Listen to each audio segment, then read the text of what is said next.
I started Goldilocks after I was volunteering with a shark conservation project in Fiji, and as part of that project we were doing a lot of generic ocean conservation work, which included plastics in the ocean, and seeing that up front and up close was something that was very devastating to me. I've spent a lot of time in the water growing up, but once you see it firsthand like that, it's something that's really hard to forget about. There's no more out of sight, out of mind.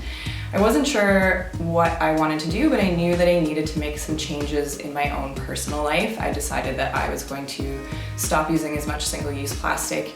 I continued to travel around afterwards for a little while once I was done that trip, and I saw a similar product actually out of Australia, and I had never seen anything like that here in Canada before, and I thought, oh my gosh, we need to have something like this. This is such a simple product that can change so much in terms of using saran wrap and any kind of single-use plastic for food preservation.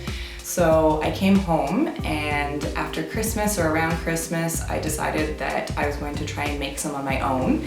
I wanted to make some for my mom. I used to call her the saran wrap queen. She was the person that would always, give you cookies, and you would, be unwrapping the saran wrap one way, and then you think you got to the end and you're gonna get to the cookies, but then no, you actually just have to go back to the other way because there's a whole other roll of saran wrap all the way around. So I kind of wanted to get her to start using some products like this.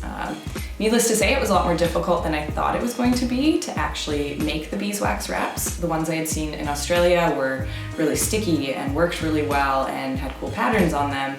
And a lot of the tutorials I had seen online, I tried their processes and it just wasn't turning out the same way. So I scrapped that and just decided to do some research on my own and spent about a month trying to figure out what the best ratio of ingredients were, and was making them at home in my kitchen.